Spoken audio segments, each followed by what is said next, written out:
SNMR Sridhar గారు రాసినటువంటి అరవింద నేత్ర 136వ భాగం. భోంచేసి వచ్చిన అరవింద్ అన్విత నిద్రపోయిన తర్వాత మలేషియన్ ఫ్యాషన్ షోలో ఎటువంటి థీమ్ అయితే బాగుంటుందో ఆలోచించిన అరవింద్కి మైండ్లో చక్కటి థీమ్ మెదలడంతో పేపర్ పెన్సిల్ తీసుకున్నాడు.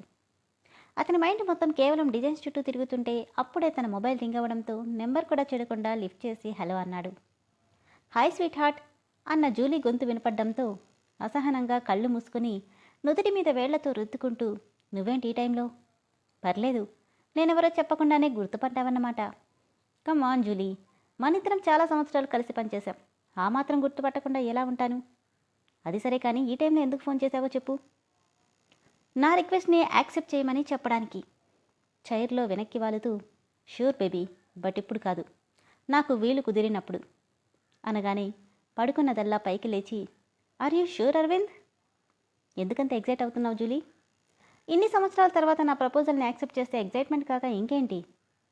సైడ్కి నవ్వి, నేను నీతో టైం స్పెండ్ చేస్తానన్నాను, అంతేకాని నీ ప్రపోజల్ యాక్సెప్ట్ చేస్తా అనలేదు. రెండూ ఒక్కటేగా. No, your my friend. మనం కలిసి చాలా సంవత్సరాలైంది. అలాంటప్పుడు ఫ్రెండ్గా నీతో టైం స్పెండ్ చేయాలని నాకు ఉంటుందిగా. గోముగా, అంతేనా? నవ్వుతూ పైకి లేచి ఎక్కడో సుదూరంగా కనిపిస్తున్న ఐఫిల్ టవర్ని చూస్తూ బాల్కనీలోకి వచ్చిన అరవింద్కి కోర్స్ అంటూ రైలింగ్కి ఆనుకొని మాట్లాడుతుంటే, సరిగ్గా అప్పుడే ఇక్కడి నుండి వ్యూ చాలా బాగుంటుంది విక్రమ్ అంటూ ఎదురుగా కనిపిస్తున్న ఐఫిల్ టవర్ని చూస్తూ చెప్తుంది నేత్ర. ఎంతైనా నీకు ఫ్రెండ్ అన్న కొంచెం కూడా కన్సర్న్ లేదు అరవింద్. కొద్దిగా దూరంలో తన పక్కనే కనిపిస్తున్న నేత్ర విక్రమ్లను చూస్తూ, ఎందుకుండాలి, ఉండదు కూడా అంటున్నప్పుడే సైడ్కి తిరగడం వల్ల వెనుక నుండి ఎత్తుపల్లాలుగా కనిపిస్తున్న నేత్ర జగన సౌందర్యాన్ని చూస్తూ, నా రూమ్ ఇంత అందంగా లేదు నేత్ర, ఇట్స్ సో బ్యూటిఫుల్ అంటూ ఆమె నడుం మీద చేయి వేశాడు విక్రమ్. తన బాల్కనీ నుండి అక్కడేం కనిపిస్తుందో క్లియర్గా కనిపిస్తుండడంతో అతని కళ్ళు ఎరుపెక్కగా పక్కనే ఉన్న చిన్న సైజ్ ఫ్లవర్ పాట్ని గురి చూసి కొట్టాడు అరవింద్. అది కాస్త సరిగ్గా నేత్ర నడుం మీద ఇంచ్ దూరంలో ఉన్న విక్రమ్ చేతిని బలంగా తాకి ఎదురుగా ఉన్న పిల్లర్ని కొట్టుకుని కింద పడిపోయింది. విక్రమ్ పెట్టిన గావు కేకకి ఎటో చూస్తున్న నేత్ర క్షణకాలం ఉలిక్కిపడి వెనక్కి తిరిగేసరికి అప్పటికి కుండీ చాలా ఫోర్స్గా తగలడంతో అరచేయి మొత్తం చిట్లి చెయ్యంతా రక్తంతో తడిచిపోయింది. అయ్యో, ఏమైంది విక్కీ అంటూ కంగారుగా చెయ్యి పట్టుకుంటే, ఎవరో కుండీతో కొట్టారు, చాలా గట్టిగా తగిలింది అంటూ నొప్పికి విలువెల్లాడుతున్నాడు విక్రమ్. కింద పడ్డ కుండీని చూసి చుట్టుపక్కల మొత్తం చూసిన నేత్రకి అప్పటికే చీకటి పట్టడంతో అక్కడెవ్వరూ కనపడలేదు. అక్కడెవరూ లేరు విక్కీ, కానీ ఇలా ఎవరు చేసుంటారు? అబ్బా, ఏమో తెలీదు. సరేలే, ముందు చెయ్యి ట్యాప్ కింద పెడదు పదా అనడంతో చెయ్యి ఊదుకుంటూ విక్రమ్ ఫాస్ట్గా రూమ్లోకి వెళ్ళిపోతే, అతని వెనకే వెళ్తున్న నేత్ర సడన్గా ఆగిపోయి ఒక్కో అడుగు వేసుకుంటూ బాల్కనీ ఎడ్జ్కి వచ్చి అరవింద్ వైపు చూసింది. అతను ఇంకా మేల్కొనే ఉన్నాడనడానికి గుర్తుగా లైట్స్ ఇంకా ఆన్లోనే ఉండడంతో అరవింద్ కొట్టి ఉంటాడా అని ఒక క్షణం అనుకున్నా, అక్కడ అరవింద్ లేకపోవడంతో కాదేమోనని ఆలోచిస్తుంది నేత్ర. అమ్మా నేత్ర, ఇట్స్ టూ పెయినింగ్ అని అరుస్తున్న విక్రమ్ గొంతుకు లోపలికెళ్ళింది.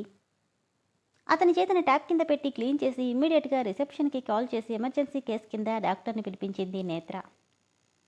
మాట్లాడవేంటి అరవింద్, నీతో మాట్లాడుతుంటే నాకు అసలు టైమే తెలియదు తెలుసా? పిల్లర్ పక్క నుండి లోపలికి వస్తూ, నాకు కూడా నీతో మాట్లాడుతుంటే అసలు టైం తెలీదు. కరెక్ట్ టైంకి కాల్ చేసావు జూలీ. ఐఎమ్ టూ టైర్డ్, తర్వాత కాల్ చేస్తాను, గుడ్ నైట్ అని చెప్పి ఫోన్ పెట్టేశాడు అరవింద్. నిద్రపోతున్న అన్విత డ్రెస్ కాళ్ళ దగ్గర కొద్దిగా పక్కకి జరగడంతో, నిద్రపోయిందంటే చిన్నపిల్లల కంటే దారుణం అనుకుంటూ నీట్గా డ్రెస్ సరిచేసి మెడ వరకు బ్లాంకెట్ కప్పి నిద్దట్లో పసిపిల్లలా కనిపిస్తున్న ఆమె నుదుటి మీద ముద్దు పెట్టి మరో రూమ్కి వెళ్ళిపోయాడు అరవింద్. కాసేపటికి డాక్టర్ రావడంతో దెబ్బ బలంగా తగిలిందని కట్టుకట్టి రేపొకసారి ఎక్స్రే తీయాలని చెప్పి పెయిన్ రాకుండా ఇంజెక్షన్ చేసి వెళ్ళిపోయాడు. ఇక వెళ్ళి నిద్రపో విక్రమ్, పెయిన్ తగ్గకపోతే చూద్దాం. ఇప్పుడు మళ్ళీ నా రూమ్కి వెళ్ళాలా? అదేంటి, నిద్రపోవా? అంటే నైట్ ఏమైనా ఎమర్జెన్సీ వస్తే? చిరాగ్గా కనుబొమ్మలు ముడేసి, వస్తే నేనుండేది పక్క రూమ్లోనే, ఇమ్మీడియట్గా డాక్టర్కి ఫోన్ చేస్తాను, నువ్వు వెళ్ళు అని సీరియస్ టోన్తో చెప్పడంతో సరేనంటూ చిరాగ్గా వెళ్ళిపోయాడు. అతను అలా వెళ్ళగానే గట్టిగా డోర్ క్లోజ్ చేసి, ఇదంతా ఎవరికి చేసుంటారు అనుకుంటూ బెడ్ మీద పడుకొని ఆలోచనలో పడింది నేత్ర.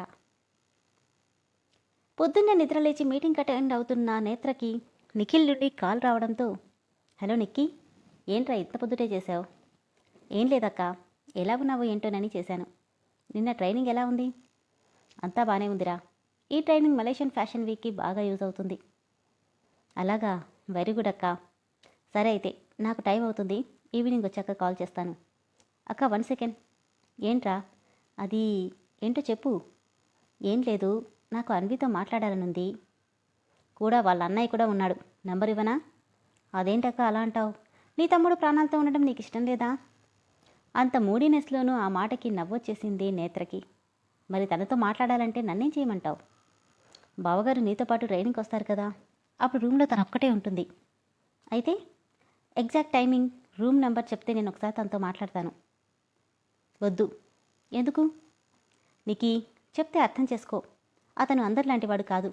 అతనికున్న అనుమానం అనే జబ్బుకి తల్లి, చెల్లి, భార్య అందరూ ఒకటే. నువ్వు కాల్ చేసినట్టు అతనికి తెలిసిందంటే నిన్నే కాదు, అన్వితని కూడా అంత ఈజీగా వదిలిపెట్టడు.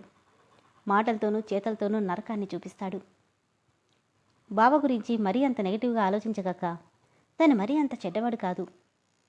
ఆ మాటకి కోపం తన్నుకు రాగా గట్టిగా, అవును మరి, అతను శ్రీరామచంద్రుడు. నేనే మొగుణ్ణి వదిలేసి అడ్డమైన వాళ్ళతో దేశాలు పట్టుకొని తిరుగుతున్నాను కదా. చచా, అవేం మాటలక్క? లేకపోతే ఏంట్రా? గట్టిగా, అవును మరి, అతడు శ్రీరామచంద్రుడు, నేనే మొగుణ్ణి వదిలేసి అడ్డమైన వాళ్ళతో దేశాలు పట్టుకొని తిరుగుతున్నాను కదా. చచా, అవేం మాటలక్క? లేకపోతే ఏంట్రా? 1, 2 కాదు, 6 నెలలు అతనితో ఉండి అతను పెట్టిన చిత్రహింసల్ని అనుభవించిన దాన్ని నేను. నాకు తెలీదా? అక్క, అసలేం జరిగిందో ఏంటో. చూడు నిక్కీ, మీ మగాళ్ళకి ఇలాంటి చిన్న చిన్న మాటలు చాలా తేలిగ్గా అనిపిస్తాయేమో, కానీ ఆడవాళ్ళ మనసు అలా ఉండదు. అనుమానం పెనుభూతం లాంటిది. ఎవరితో తిరుగుతానోనని బెడ్రూమ్లో కూడా సీసీ కెమెరాలు ఫిట్ చేసిన అతని క్యారెక్టర్ నీకు చాలా నార్మల్గా అనిపించచ్చేమో, కానీ అది నా క్యారెక్టర్ని డిసైడ్ చేస్తుంది. పడ్డ వాళ్ళకే ఆ బాధ అర్థమవుతుంది. సారీ అక్క, నిన్ను బాధ పెట్టాలని కాదు. ఆ బాధ ఎంత నరకంగా ఉంటుందో నాకు తెలుసు కాబట్టి అది అన్వి ఫేస్ చేయాలని నేను అనుకోవట్లేదు. నువ్వు నిజంగా తనని ప్రేమించి పెళ్లి చేసుకోవాలని ఆలోచన ఉంటే ధైర్యంగా వాళ్ళ అన్నయ్య ముందే తనతో మాట్లాడు. అంతే తప్ప ఇలా దొంగచాటుగా కాదు. అన్వితని టైంపాస్కి ఫ్లడ్ చేయట్లేదక్క. ఖచ్చితంగా తన్ని పెళ్లి చేసుకుంటాను. కానీ పెళ్లి చేసుకునే వయసు, తనను అందుకునే తాహత ఇంకా నాకు రాలేదు. అందుకే ఆ ధైర్యం చేయలేకపోతున్నా. తనతో మాట్లాడతానని చెప్పి నిన్ను బాధ పెట్టాను. ఐఎమ్ రియలీ సారీ అక్క. నేను క్యాజువల్గానే అడిగాను, కానీ నువ్వు ఇంత సీరియస్ అవుతావు అనుకోలేదు. అనుమానం పెనుభూతం లాంటిది నీకి. అది మగాడికి జబ్బైతే ఆడదానికి చిత్రవత. అర్థం చేసుకో అని చెప్పి ఫోన్ కట్ చేసింది నేత్ర.